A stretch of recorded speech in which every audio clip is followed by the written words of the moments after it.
The idea is that people want to do business who they know, love, and trust and like. And so you want to be that agent that is knowledgeable, that is likable, that they're going to want to work with from now until the closing, right? And hopefully on future deals.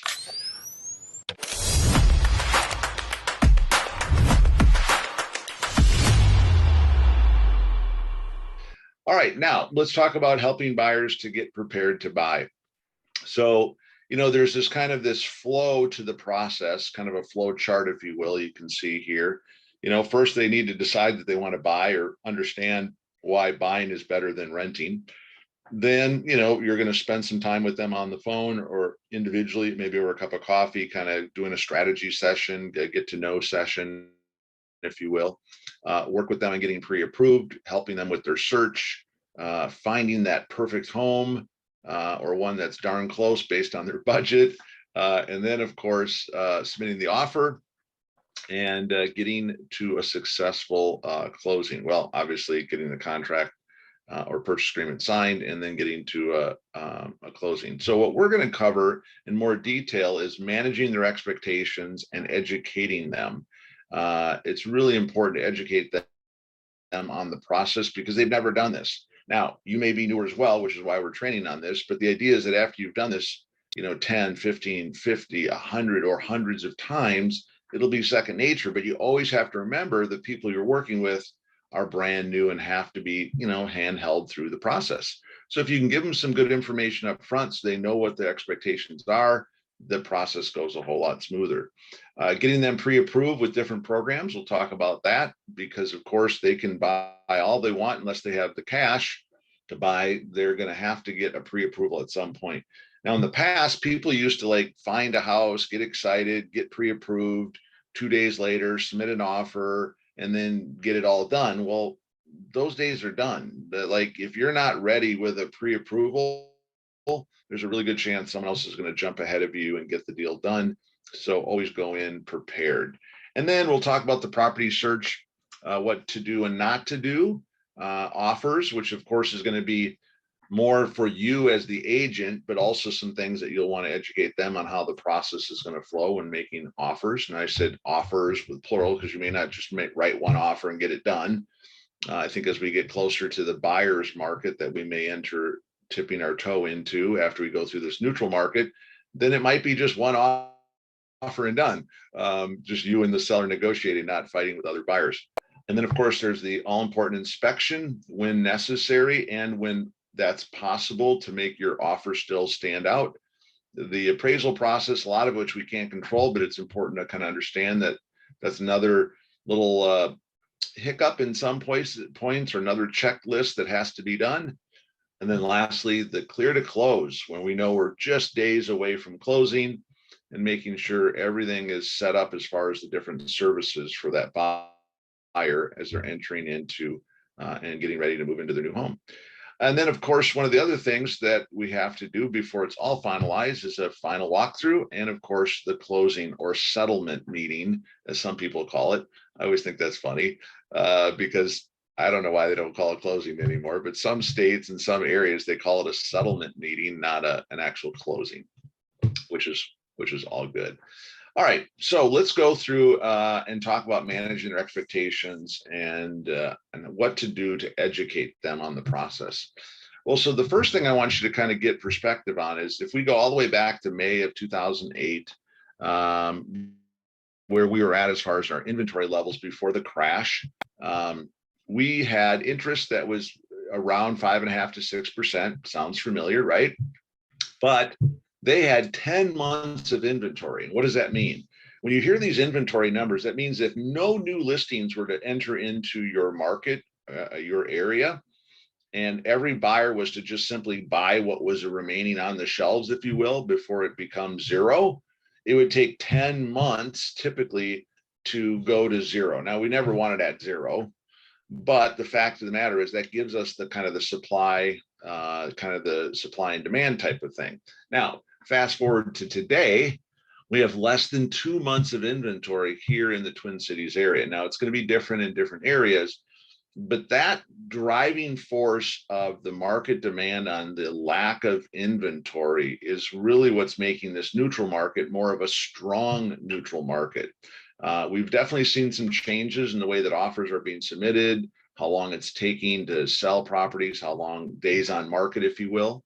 But what's interesting to me is until we get back to 6 months or more of inventory, and as long as interest rates don't go above 7%, we'll still continue, in my opinion, remain in what would be called a neutral market. Now, obviously, as inventories grow and as interest rates rise, we're going to get closer to a neutral market and then tiptoe possibly into a buyer's market.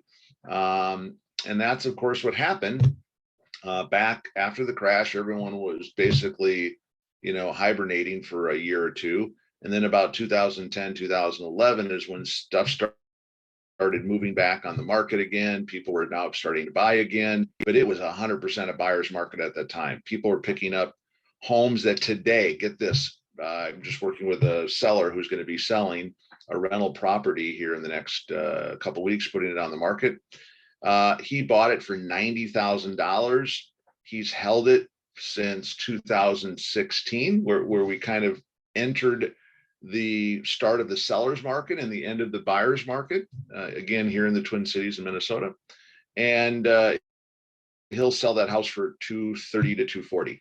And not only that, but he's also made a ton of money in rent as a landlord through that time period as well. So that should give you some perspective that everything is cyclical. And, for me, only 8 years in the business, I've only heard about these things that happened in 2008. And it's very, I know all about it, like I'm an expert, but the fact of the matter is I didn't live through it. So now knowing that it won't be as bad, but it is similar. So we need to kind of learn from our past to be able to effectively navigate our future.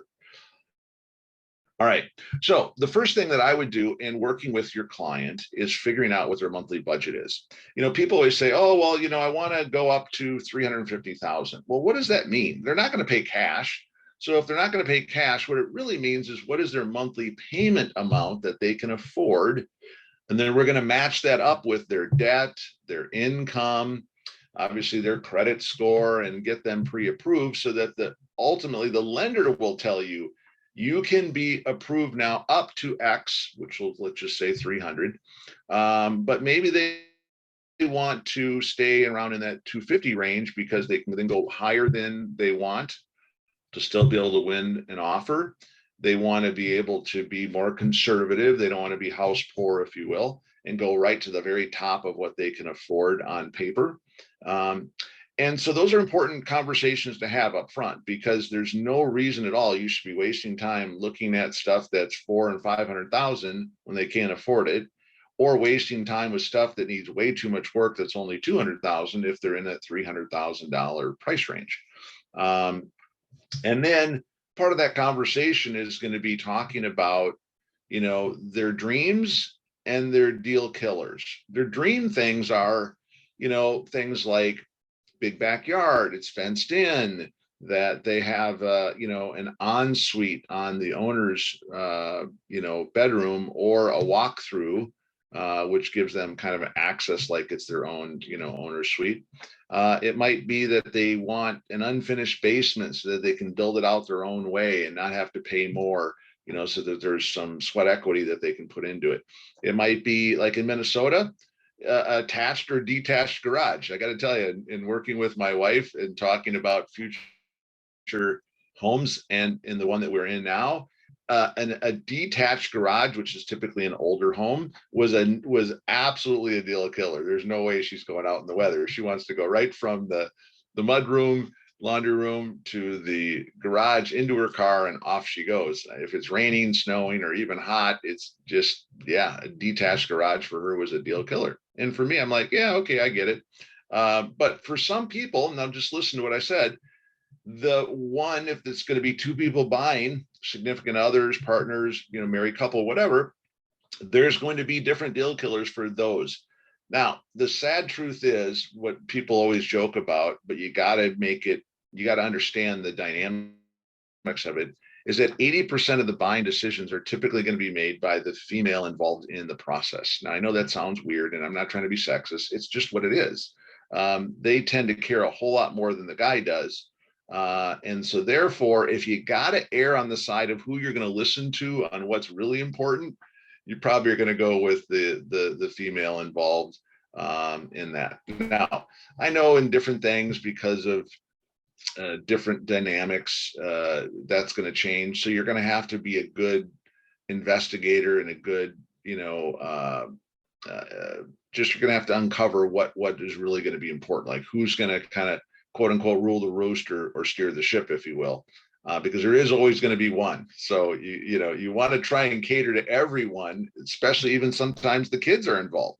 I've had deals where the kids, get this, the kids who aren't even living with mom and dad anymore killed the deal, because they're like, well, when we have grandkids and this is too far and we don't want you living there if we're going to visit. And I'm like, oh my God, I can't believe it. So knowing that stuff, if the family's decision, not just the female or the wife's or whoever's, decision is going to be the most important, we got to figure that out.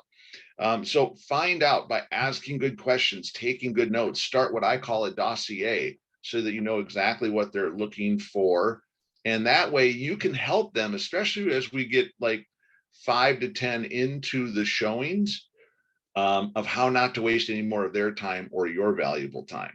Because if you've looked at 3, 4, 5, you start getting a pretty good idea. And I always tell people it takes about 10 properties to really know that you know what you want and what you don't want. And that's when we get really clear. And I even start a checklist and I put some stuff in writing, I put it in front of them so that we can go, okay, remember, we're making an intelligent buying decision. We're not just all emotional, I'm so excited, whatever, and then forget about some of the things that, that we got a foundational issue or we got expensive roofs that are going to be replaced or mechanicals or what have you. All right, so enough on that. Let's go on to timing and what the process looks like. So we got to find out, obviously, how soon they're going to need to move. If they're renting and we know when their lease is up, the first thing we're going to want to talk about is things like, hey, are you able to extend your lease 6 months at a time? Are you able to go month to month after your lease expires? If you're entering into a new lease, and you know that you're kind of in a weird timing where you're like, your lease is already over, like in less than 90 days, and you're just starting the buying process now of looking at a house, it's still possible, but what if it doesn't work? So we got to understand what those contingencies are. Now, here's how it might work. So let's just say they're like, we will not do month to month. This is the property manager or the landlord. Well, then what you want to do is work with them to redo a lease that simply says, hey, we'll do a 1-year lease, but you want to put in a clause that if they were to buy a home, they would be able to nullify that lease and be able to get out of the lease with a 60-day notice. Now, why is that important? Well, one, if they find a house and they're going to close on it in 45 days or less, there's going to be a little bit of, where they have the apartment or the whatever house they're renting and their new place. But that's cool because maybe there's some work to be done. They don't have to stress and try and do it all in one weekend. So there's some benefits to having the overlap. But there's also, for people that are really a little bit tight, let them know that if we close on a specific day, then your first payment for your new place isn't going to be, typically in some cases, up to almost 60 days later. So I'll give you an example.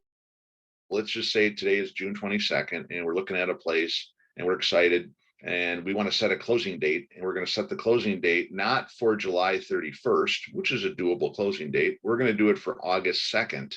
And I don't know what date that is. It's got to obviously fall on a Monday through Friday to do a closing, but let's just say that it does. And by doing it on the 2nd or the 3rd or the 4th or whenever after the 1st, you actually won't make your first mortgage payment until November 1st.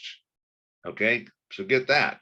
So now if your lease, your last payment and getting your security deposit back and stuff like that, all of that money can kind of take care of itself so that we're not trying to have double payments where you're paying rent for a couple months and you're having to do your down payment for your new home, and you're having to make your first mortgage payment, and now it just gets overwhelming. So just think a little bit about that as far as timing. The other thing is timing. So if you're going to do cash, they can typically close in 7 to 10 days, in some cases less. If you're going to use a mortgage, depending on the process, you could be 20 days. Best case scenario, typically it's going to be 25 to 30 days, however, which would be quote unquote fast. And a lot of people are going to be 30 to 45 days. Okay. Now it just depends on your market and your lender. But we have one lender here in Minnesota. It's called Bell Bank or Bell Mortgage. And these guys are amazing. They can get stuff done in 25 days or less, from start to closing in 25 days or less. Now, part of that process and what it looks like is that if you're going to be putting, 10, 15, or 20% down, there's a good chance on a conventional type loan that they may even waive the appraisal, which means that the appraisal doesn't actually become part of the process. By waiving and being able to do kind of an automated appraisal, it just speeds it up that much more by another 10 days. And that's how they can do it so quickly. Sometimes, some cases less than 25 days. All right, well, I'm going to stop there before we go on to our next segment and answer some questions. Take a look at the chat here. Why does it take so long for the first payment? Well, okay, so the interesting part is that even if you were to close on July 31st, your first payment wouldn't be due a day later. It would be due on, in this particular case, what did we say, August? And I said November. So if we use, like, say, September, would be the typical thing. And you could actually schedule, like, I want my payment to be on September 1st. But normally, did I say October? I said November. I didn't mean November. Okay, that's right. I got messed up. It's October, so it'd be 2 months. So if we closed on the August, say 2nd, welcome, Dave. I'm going to go ahead and mute you. Let's see here. I'm trying to mute Dave here. Oh, and then we have Christy as well. Okay, so Amy, I'm sorry. So I mentioned November. What I really meant was October.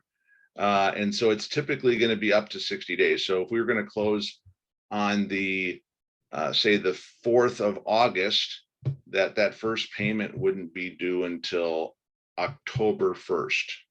Okay. But if you wanted to, you could set it up where your first payment would be paid on September 1st if you wanted to get in there and start making payments. Does that help? Okay, good, excellent.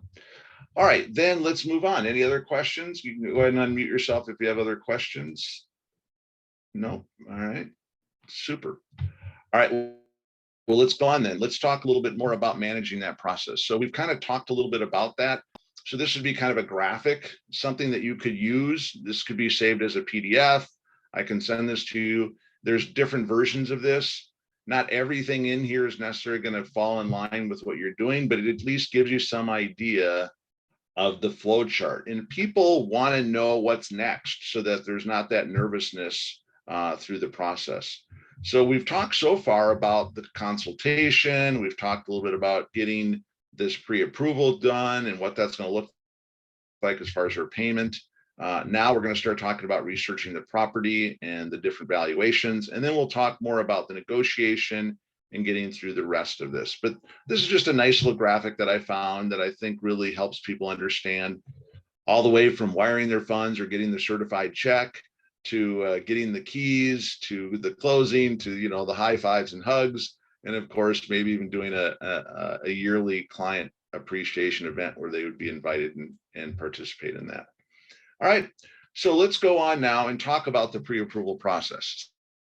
So first of all, first-time home buyer programs for those people. I mean, everyone talks about, FHA at 3.5% down.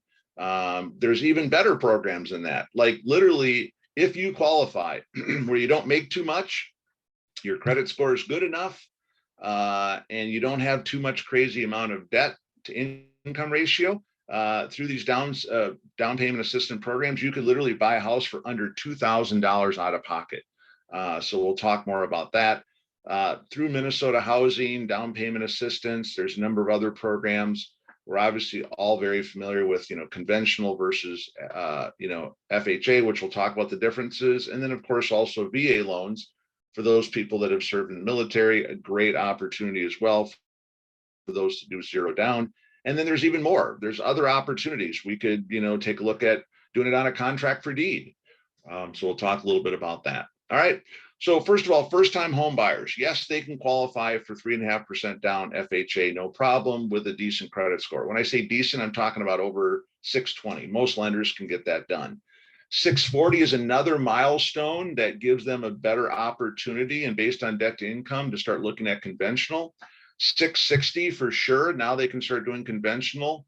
When they get over 660, now we can start talking about down payment assistance programs. And this is where I've said, when I talk to new people, even though I'm semi-retired from the buying side, I've done enough of this where I help my team members and understand that this process is very simple. So when you're talking to someone from a lead or whatever, and we want to get right down to, hey, how are we going to be able to buy this home? Obviously you're going to have the conversation about credit score and getting them hooked up with your lender. And we're going to talk about down payment assistance programs, things like that. But having some of this stuff in mind and taking note of this is really going to help you kind of go through and navigate through that process. So 660 credit score above is really where life gets really good, because it gives you the whole options. All the options are on the table, if you will. Just a side note too, people always talk about, well, what if my credit score is, 700 and 80 or 810. Here's the thing I found out, and I verified this with the lenders, is that anything over 760 doesn't matter anymore. The best you can get is going to be 760. Now, sure, they're still going to be looking at how much you're going to be putting down. They're going to look at debt to income ratio. But when it comes to the credit score portion of how to get the best rates, 760 or above is your magic number that you want to shoot for. So 660 and above is your magic number to get all the programs, like through Minnesota Housing and down payment assistance. Now, the way that program works is that you need to qualify by going through an online or going to a classroom. Typically, it's a one-day class, anywhere from 6 to 8 hours. And you're going to learn about everything about, being a responsible homeowner. And by going through that, then that's part of the qualifications. Like I said, you can't make too much.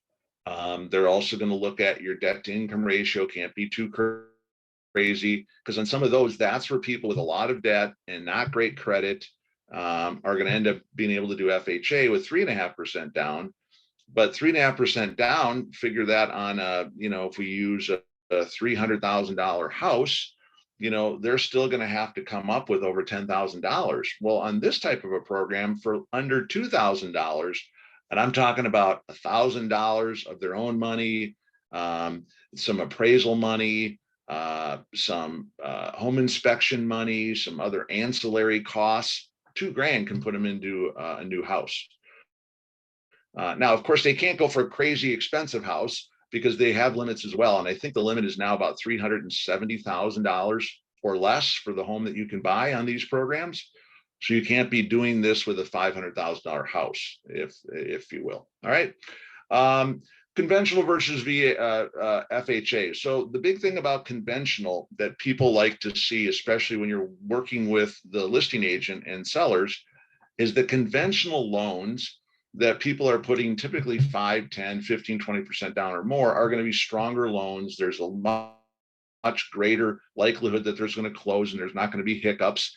Because if you think about it, everyone's like going, great, I got an offer now, but until we get to the closing table, it's not really real, right? You're not moving in and they're not getting paid and moving on to their next stage in life as the seller. So conventional, without getting into a lot of detail, is a great opportunity to get a better rate. It's something that allows you to be seen a lot higher than an FHA offer. And some homes, by the way, that are challenged enough, if you will, won't qualify for FHA financing, that have a lot of deficiencies, problems with the stairs, peeling paint, broken windows, foundation that's, got issues, roof that's way, way beyond its expiration date, things like that may not qualify for FHA financing. So that's where you need to come in with conventional and have enough money down so that it will appraise and you can get the deal done. On the VA side, same kind of thing. They're even more critical sometimes than FHA. But I found that if people are in a position where the value of the home and the appraisal value and how much you're putting down and a lot of other things, I've even seen VA loans where they've waived the appraisal and they've done an automated appraisal and we went right to pending. So it just all depends. But again, the VA is there for those people that can, and they can keep going from VA to VA loan as they move up in their buying experience, as they're moving up into or moving down. They can continue to use that program if they want to be able to do it. But as people progress in life, I got to be honest, the VA is really there as more kind of an entry level thing. There's usually always going to be an opportunity for their payment. If they're moving down and they have equity in a home, they're going to probably want to do a conventional. Is going to give them a lot better opportunity than a VA loan. Again, talk with your lender and your mortgage professionals about some of the different options. And I'll just close this segment with talking about contract for deed. This is something that more and more now is going to start happening, where if someone has a home that they own free and clear and they want to play bank, and with these high costs of interest rate now, you can make the money that the bank would normally make and carry that note, if you will. And that way you could do, whether it's 6.5% or 7%. Now, normally you're going to charge more than the industry level, but now you could be competitive where if you'll pay me more for the house, I'll finance it for you at 5.5%. So now it becomes kind of a tool to the seller to share with the buyers that if they do a contract for deed, where the idea that they could lock in a long-term contract for deed for, like, say, 5 years, where they're normally a year or two, this could be a great way for them to get a lower interest rate, to be able to qualify, to get more for the house than people would normally pay. We don't have to worry about appraisal because it's a contract for deed. And then over time, over the next 2 years, which there might be a little bit of a softening and a downturn, but if it's a 5-year contract and it starts to have an upturn where the equity position in the home and they want to then go and get their financing, maybe things, will get back to where it's 5% or less. They could always go back, get conventional financing, pay off that note, and then have a long-term type 15, 20, or 30-year mortgage. All right, let's go to some questions here. Where's the best place to go to see current mortgage rates? You can Google it all over the place. Once you get more into the business and you're working with lenders, they'll typically send you weekly updates on what's going on with the market, but you can always just Google, interest rates in your area, and you'll see exactly kind of where we're at. Last time I checked, which I don't check every day, was just over 6%. So that could go up, it could go down. It's all based on what's going on with the market, with the feds, and all that good stuff. Other questions, guys, before we move on? Don't be shy. I just would like to request the slides that you have here.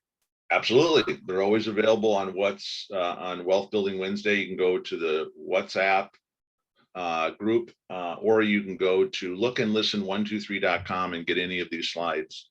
Okay. I typically put those up right after, but then the recording is delayed, sometimes weeks, sometimes days, to actually get this recording. All right. All right, let's move on then. So property search and getting into that offers process. So the big thing that I always encourage people to remember is that our automated search that we set up with our local MLS is always going to be much more accurate than anything that they're going to do messing around with sites like Zillow. All right. And we also want to explain to people that they should start with what I call start with a stroll, and then how this will progress into showings, and then how that will flow. So start with a stroll, which basically is stroll by or stalk the area and go find out, because even before we go inside, people can do a lot of their own first kind of looks by doing some drive-bys, if you will, before we actually start looking at the homes and then how that's going to flow. And then Once you find something and you know that you know, because we've already looked at a few, we want to be the first to make that offer, make a strong offer, communicate with the listing agent, and that is the best way to get deals done, especially now than ever before, where we may not have as much competition, where they're going to wait around for 3 days, reviewing offers and calling for highest and best and things like that. Still does happen, but it's starting to soften a little bit. So let's go back to the automated search. So this is something you'll learn if you're brand new. You can talk with your team leader or work with your local association on understanding your MLS search criterias. In different ways you can customize it and tweak it along the way. So it might start off with something very broad for the area. It might be how many bedrooms, and we'll talk about that in a second, how many bathrooms, different things like, how much acreage it has. There's all kind. I mean, it is so specific. You could say, I only want to see lakes that are on the east side so I can see the sunset in the west. I mean, it's very, very specific that you can do with most MLS searches. Now, tweaking it along the way is very important, because as we start the process, they think they know based on our interview that we had with them. But as you start doing more and more showings, again, we get more and more narrowly focused on exactly what they're looking for. And so therefore we can tweak that search criteria as well, so that they're only seeing stuff that makes sense. So we're not wasting time getting excited about certain things. But here's the one caveat. Be careful, because if someone wants a 4-bedroom house and you're only looking at 4-bedroom houses or bigger or more, you're going to probably miss out on some great opportunities for some 3-bedroom homes that could easily convert part of that family room to a 4th bedroom. Now, some people are like, I'm not doing any construction. I'm not going to try and do any sweat equity things. So it's got to have 4 or more, or I'm not buying it and I want it now. I don't want to have to fix it up or add a bedroom. If that's the case, then no problem. But I've found that a lot of people, if it's a bigger 3-bedroom, are going to be happier than not seeing it at all. So just be careful with that. Same thing with the bathroom count, where I know 2 is better than 1, but the idea that they have to have 3 bathrooms, there again, that's something also to think about, because if we're going to finish the basement and add another bedroom and add another bathroom, it could easily be an equity building type opportunity. So I'll just leave it at that. There's tons of stuff we could get into on each of these bullet points, so I'm going to keep moving along. So the other thing is explain why using sites like Zillow is so bad, because as some of you probably have figured out, what shows is still active is already pending, and what shows is pending may already be back on the market or sold. And so it's just out of date information. It could be days old, it could be weeks, in some cases months old. So let them know that if they don't see what they are looking for in your very specific criteria search, using Zillow and telling me, and it happens all the time, so I'm just going to tell you right now, oh, I found this one on Zillow. My friend sent me this one on Zillow. And then like, can you check that one out? 9 times out of 10, it's not available, or there's something weird going on. So just let people know that, and just know you're going to have to go through it, because they're going to do it anyways. And I love, because of technology, people start doing their own searching and doing their own work. That's good in some cases, but usually it's kind of annoying and frustrating for you as the agent to work with them when they're trying to use something that's not actually quote unquote available. So I always say start with a stroll, which is if you're super busy and you're only able to work with so many agents, remember you're going to be able to rely on your team to help with some showings if you're doing it part-time.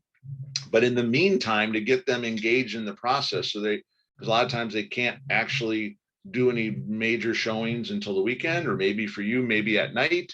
If they also have a job, that always kind of lines up. But being full-time, big time means that we can go anytime that it's available, we can get into the house. But before we go inside, the most important thing is for them to be sold on the outside, to be sold on the neighborhood, not only the neighborhood, but who their neighbor is. And a lot of times I tell people, go there at night, go there on the weekends, and see if this is the kind of area that you're comfortable with. Because you're not just buying the house, you're buying the neighborhood and your neighbors as part of that process. Now, the other thing I want to mention to them in the showings is that we typically, once you've done a few showings, you'll have an idea of how long people take to kind of go through homes. So when you're scheduling your showings, as far as the time between different showings, depending on what areas you're covering. So you can kind of map it out and get as much done as you can in 2 hours or 3 hours or whatever it has. You want to kind of go with the flow. And the idea is that the clients get to pick the flow, or at least one of them does. And the other ones, everyone comes, chasing along or comes, drags along, right? So the idea is that once you can kind of get that done, we can manage their expectations. If we know it's raining, don't cancel showings, just bring an umbrella, let them know to bring easy shoes to slip on and slip off. Don't bring your fancy, laced up shoes that you got to mess around with at every time to take your shoes on, take your shoes off. So just remember, slip-ons are always better, especially in the winter. We talk about that a lot. And some people even bring slippers. I always provide little slippers for them too, so that they can do that when they're, walking around in the basements and things like that, where they don't want to be in their socks. So, all right, well, there you go. That's enough of that. Next one is be the first to offer. If you find something and it's coming soon, which is now a new feature on most MLSs, you can go from coming soon to going to see that house and actually have it set up in advance. So as soon as it goes live, you can be in there looking at it. If you like it, because you've already seen 10, 12, 20 homes, be one of the first to write an offer, be strong, and always make sure you're communicating with the listing agent and doing it their way.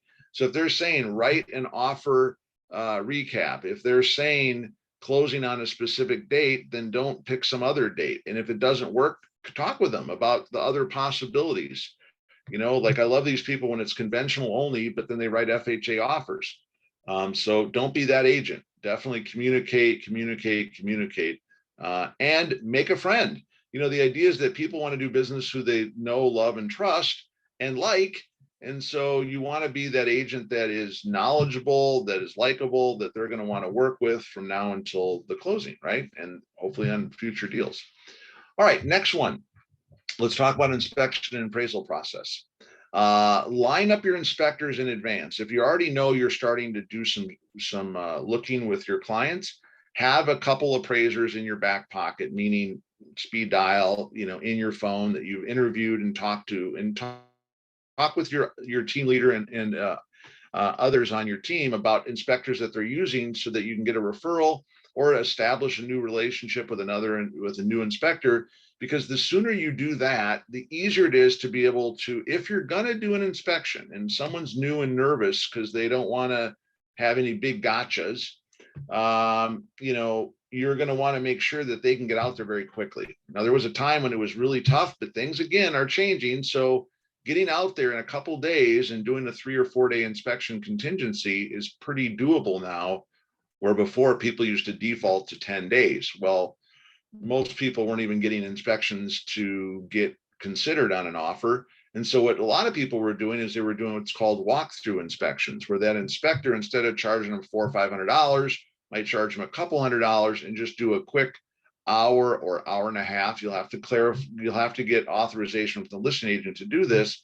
But as a second showing, you could go in with the appraiser, or the inspector, and just do a walkthrough inspection, just to make sure that there's the big stuff, the foundation stuff, the HVAC, the electrical. They're looking at all that big stuff that would be costly, not the little knick-knack paddywhack stuff that I would call the honey-do list. And so when you are writing an offer, then think about, if it's going to be a peace of mind inspection where you're looking for the big stuff, or are you doing this as one of two things? One, you like it, but you still have a couple others you're thinking about and you want to kind of lock it up.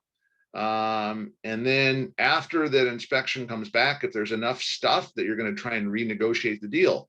Now, in the past, in a true strong seller's market, there's no way you're able to do that kind of stuff. First of all, no inspection contingencies to even be considered one of the top 3 or 4 offers, right? Today, it's changing. So what's popular now is these walkthrough inspections. If you're going to do a full inspection, get in and get out, try and keep it to a minimum of a 3, 4, 5 day max, and work that out by having them already penciled in for some dates that let them know that you're going to be writing an offer, and then having a couple people to call. So if one is busy, another one can get in there and work within that time frame of your inspection contingency. Appraisal gap coverage. We'll talk about the appraisal process now. So after the inspection's done and you're moving forward, a lot of times people are writing these offers that are way over asking price, and we may need to talk about appraisal gap coverage. Again, more and more, that appraisal gap coverage number is getting smaller and smaller as the market's getting tighter and tighter and becoming more of that neutral market. But what that means is that if it doesn't appraise your 20% down that you were going to put, some of that money might be redistributed to covering the gap coverage because the home did not appraise for as much as you offered. So you got to buy it down to the number that it will appraise at. And then the remainder of that money can be used for your down payment. So what was going to be 20% down might end up being 12 or 13% down, as an example. In some cases, the appraisal gap coverage has a limit, like we'll cover up to 10,000, if it doesn't cover. So if someone had an offer of 330 for a home, the appraisal came in at 320, and you had a 10,000 appraisal gap coverage, the seller's still going to get 330 for their home because you're going to cover that. If in this case it came in at 300, then it ends up where they're going to only be getting 310 because you're going to come up with 10, which maxes you out. They have to go down because that's the way you negotiate it. But the other thing that people do is more of a kind of a meet in the middle approach to keep the deal alive.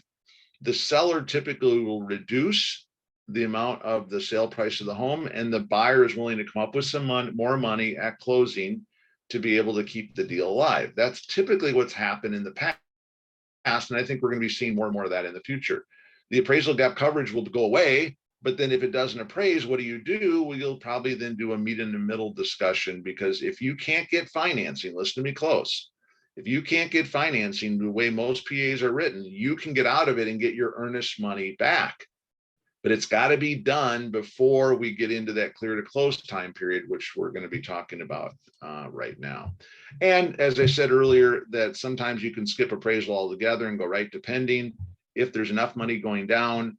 And that's happening, by the way, more and more. It's interesting because so much stuff is appraised for so much higher that now appraisers are looking in the past, they're not looking to the future. 6 months from now, it might be a whole different story as new appraisal numbers are coming in. Might be tougher and tougher 6 months or a year from now as the market softens. All right, clear to close. Setting up services. We'll talk about that as we wrap up here. So the final underwriting, very important that is going to happen, and we need to prep our buyers for that because that's an important time period where we don't want any hiccups. And the sweetest words that you'll ever hear as you're working with your buyer is the clear to close. When you are clear to close, that is awesome. All right. So that means that typically about 5 to 10 days before the closing, you're going to have typically a written statement that is going to be submitted. That means that all the final underwriting was done and you're ready to close. Now, as long as there isn't any issues, and this is where going back to the final underwriting, that they're going to verify that they still have a job, that they may want some updated, pay stubs. They want to make sure that you haven't gone out. Oh my God, heaven forbid that they've gone out and bought furniture or a new car and have messed up their credit score and their debt to income ratio. Obviously, everyone, the mortgage people will coach them and remind them again and again, do not open up any new credit cards. Don't get any new major purchases on credit. Make sure there's no issues as far as judgments or issues as far as, bankruptcy or anything else like that could happen. We want to make sure that happens after the fact. So the day after closing, if you want to go buy a car, if you can qualify, great. If the 2 days after you close, you want to go get some new furniture, awesome. A week after you close, if you want to quit that job and go get another job, whatever. But that is a very crucial time period from the time the offer is accepted until we get to the final underwriting. And then we're still not done typically until we get to those last few days before the closing, and they've closed it out and given the clear to close. All right. Then, of course, I would encourage you to work with them because a lot of them kind of don't know that they're going to go from renter's insurance to homeowner's insurance. And so we're going to make sure we get all of our insurance shopping done, change their mail, There's obviously going to be utilities, things like that they've done before, but just part of the process to make sure that gets done. But one of the key things is different from renting is that we want to make sure that the seller, especially in certain areas like in the Minneapolis, St. Paul area here, that the whole water bill and the trash thing is a really big thing. So we want to make sure that we get the final water reading when you're doing your final walkthrough, and that you're getting them to make sure that the seller has all that done, so that when you do the switchover, they get their final bill, and then they'll get credited back whatever amount that they estimated at closing.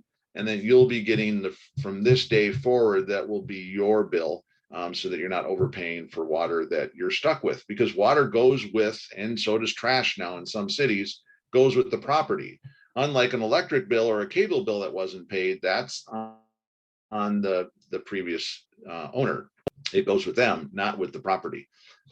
So last thing, and I'll also send this to you as a separate document, is asking the seller for information about the home in the area. And those things, might be things like, give you a couple of quick examples here as we're kind of running out of time. It might be things like, when is the trash day? Is there any quirks about the appliances or the lights? Where's the shutoff valves? When was the last time the furnace filter was changed? Yeah, and I'll go down here to, is there any neighborhood quirks? Bad places to park at certain times. Is there any neighbors that you work with, kids that are mowing the lawn or that are trusted to watch the house when you're on vacation? Those are all great questions to ask. And so I'll send you a little document with all the questions to ask. Typically, we ask those questions after we're clear to close, and everyone knows that we're now just days away. So in preparation, because of post-COVID now, a lot of us don't sit at the closing table together to converse and get to know each other and ask questions and share, get the keys and the garage door openers and things like that. It's all kind of done differently now. I don't know when it's ever going to go back, to be honest. So these questions you should ask in advance, so that before the closing, you'll have all that for you. So when you go to your new house with your keys that you got from the title company, you'll have some of the answers to, now what's next. Yay. And what's next, of course, is that we are going to celebrate. But we're not going to celebrate until we do that final walkthrough and make sure that there's been no issues that need to be resolved. We want to make sure that the funds are wired and that we're good to go for the closing. If you're using a cashier's check, we need to figure out what the amount will be, and that the title company will allow you to use a cashier's check up to a certain amount. Bringing your driver's license obviously is very important, because these are going to be notarized documents. And then again, congrats. You did it. Now, you as agents, now do it some more, right? We need to do it some more and more and more, because more closings means more money and more happy clients. So again, the final walkthrough and the closing is really the culmination. Now we know we're just a day away. And what I would encourage you to do is to do the walkthrough early enough, like the night before, or if you're closing in the afternoon, early in the morning, the day of. So if there is any issues that you need to resolve and do a quick amendment or do some financial arrangements for the stuff that didn't get, taken out, or they didn't mow the lawn, or the place is just a disaster and it's not been cleaned, we want to get those resolved and be able to get that in writing, and who's going to pay who and who's going to do what before you go to do that final closing, because then you're stuck, right? So just remember that the walkthrough time period is very important, that you give yourself enough time to resolve issues. We talked about funds earlier. Most people now would rather have the funds wired. Typically do that 1 or 2 days prior to closing, so that we make sure that it's there and funded in the title company's account. There's usually cutoffs, so check in your areas. Sometimes it's 3 o'clock, sometimes it's 2 o'clock. Sometimes I've heard up to 4 o'clock, but usually 3 o'clock is a good deadline to make sure that if you're closing the next day, you got to get into the bank and get that wired before 3 o'clock. All right. Or do it 2 days before and be, doubly assured that the money will be there. Now, if you're going to be using a cashier's check, some will have a limit of up to 40,000 or up to 20,000 on what money you're bringing as far as cash to close. That's another term, cash to close. That will become in the way of the wired funds, or it could be a cashier's check. And of course, make sure it's written out to the title company that is handling that. And like I said earlier, driver's license, very, very important. You wouldn't believe how many people show up and go, oh, I forgot it at home. Well, literally, you got to go drive and get it because we can't close without it. So I always do a quick text to people and remind them, hey, make sure you got your driver's license. We'll see you there. It's going to be great. And a lot of times agents will go to closing. Sometimes they won't. I would say if they're new buyers, it's always better to be there just to be that assurance, to answer questions, to just be there as support.